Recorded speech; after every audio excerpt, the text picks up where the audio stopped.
Alcatraz, a name synonymous with inescapable confinement, served as a federal prison from 1934 to 1963. Perched ominously on an island in the unforgiving San Francisco Bay, it quickly earned the nickname The Rock, a moniker that perfectly encapsulated its perceived invulnerability. The prison's strategic, if not chilling location, enveloped by strong currents and frigid waters, made the very thought of escape seem less like a distant dream and more like a cruel joke. And to really drive home the impossibility, rumors of man-eating sharks swirling in the bay further fueled the myth of its impregnability. Its imposing structure and desolate isolation weren't just architectural features. They were the very foundation of its legendary status as a maximum security institution. So picture this. You've got Alcatraz, this fortress that's supposed to be escape-proof, right? And then along comes Frank Morris, a guy whose rap sheet honestly reads more like a how-to guide for busting out of prison than anything else. Frank wasn't just smart. He was the kind of guy who'd already tried to break out of a bunch of other places. Sending him to Alcatraz? That was basically the system saying, all right, this is our last shot at keeping this guy put. Honestly, Frank was like that stubborn zit that just keeps coming back no matter what you do. And he wasn't alone. He had John and Clarence Anglin with him. These two were brothers, from a big family, and yeah, they'd robbed banks and all that. But what really set them apart was how clever they were at getting out of tight spots. Sending the Anglin brothers to Alcatraz, that was the authorities' way of saying, let's see if you can get out of this one. And get this. Morris supposedly had an IQ of about 133. That's the kind of brain that could plan a picnic or a prison break and make both look easy. And the Anglin brothers, their bond was rock solid.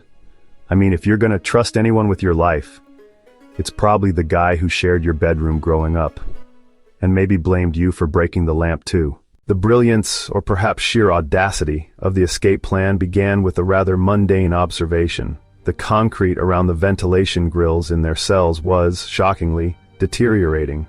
It turns out even The Rock wasn't immune to the relentless, salty kisses of San Francisco Bay. This rather convenient discovery opened a potential path into a rarely inspected utility corridor directly behind their cells. They quickly realized that the existing ventilation system could be widened, creating a rather undignified but nonetheless effective egress point.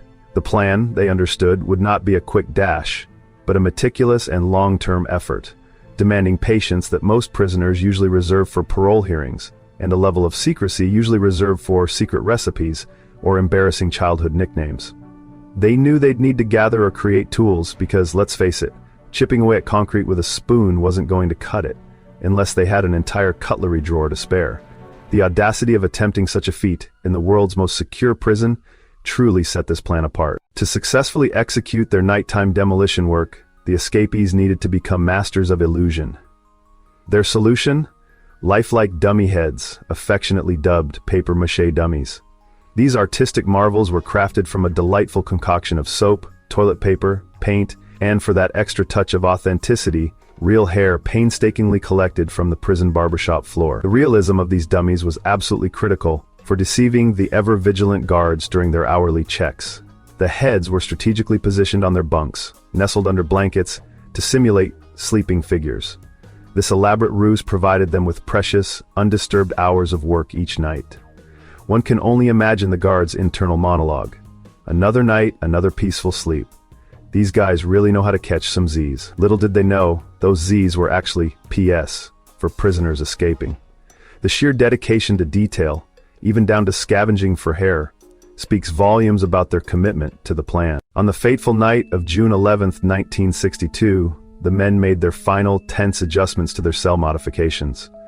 With hearts undoubtedly pounding like a drum solo, they fully removed the grills and squeezed through the surprisingly tight openings into the utility corridor. From the confines of the corridor, they worked their way to a ventilation shaft located at the very end of the cell block. Their ascent up the shaft, a journey both dark and claustrophobic, ultimately led them onto the prison roof.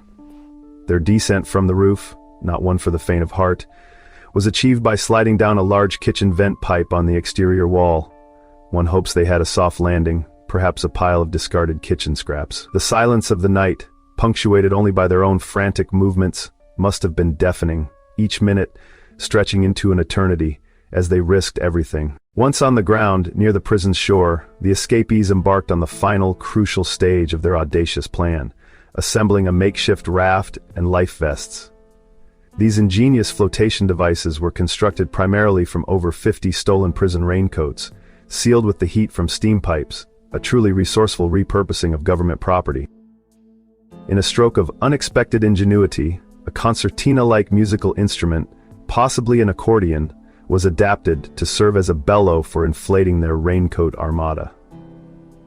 With their craft ready, they launched into the dark, churning waters of San Francisco Bay. Their precise direction and eventual fate after leaving the island remain shrouded in a mystery that has captivated imaginations for decades. Did they head for the mainland? Did they start a new life as accordion-playing raincoat manufacturers? We can only wonder. The vast, cold expanse of the bay was their final, formidable barrier, and they faced it with nothing but their homemade ingenuity. The grand illusion finally crumbled during the morning count on June 12, 1962. A correctional officer, doing his routine rounds, was met not with the sight of slumbering inmates, but with the rather disturbing sight of motionless dummy heads. The realization of the deception immediately triggered a prison-wide alert, surely followed by a few exasperated sighs and a lot of frantic shouting. The FBI and local law enforcement were swiftly notified, initiating a massive search operation that must have been quite the spectacle. Searches of the island, the bay, and the surrounding coastline yielded no immediate trace of the escapees. Limited evidence, such as a solitary paddle and some personal belongings, perhaps a very soggy harmonica, was found floating in the bay in the days following. It seems even master escape artists sometimes leave a few clues behind, though in this case, tantalizingly few. The ensuing scramble to understand how the unescapable had been escaped from was immediate and intense. The official position of the U.S. Marshal Service is that the men, unable to withstand the bay's cold, strong currents, tragically drowned. However, like a good plot twist, various theories suggest they may have survived, citing potential sightings or tantalizing items linked to them. The Anglin family, in particular, firmly believes the brothers sent them postcards and even made phone calls after the escape, proving that even after breaking out of prison, a call to mom is still a must. One theory suggests they may have landed on Angel Island, perhaps stopping for a quick rest before continuing their improbable journey. The FBI, showing remarkable dedication, kept an active file on the case for a surprising 17 years before finally turning it over to the U.S. Marshals. That's longer than some marriages last. The allure of the unknown has kept this case alive for generations, each new piece of speculation adding to its enduring legend. The Alcatraz escape stands as the only successful breach of the prison's perceived impregnability. It's a story that proves even the Rock had a chink in its armor, albeit a rather corroded one. Alcatraz was decommissioned as a prison less than a year after the escape, partly due to the exorbitant operating costs and deteriorating facilities. Perhaps the escape was the final straw, proving that even a maximum security prison couldn't contain both its inmates and its leaky plumbing. Today, the island is a major tourist attraction, with the escape being a central and captivating part of its historical narrative. The uncertainty surrounding the escapees' ultimate fate continues to fuel public curiosity and debate, making it a perennial favorite for late-night discussions and internet forums. The story has been immortalized in various media, solidifying its place in American folklore as a testament to human ingenuity, determination, and perhaps the enduring allure of a really good mystery. The legacy of Frank Morris and the Anglin brothers isn't just about escape. It's about the eternal human desire to break free from perceived limitations, even if those limitations are reinforced concrete and icy waters. If you enjoyed this video, be sure to like, comment, and subscribe for more content like this. It's London Lee.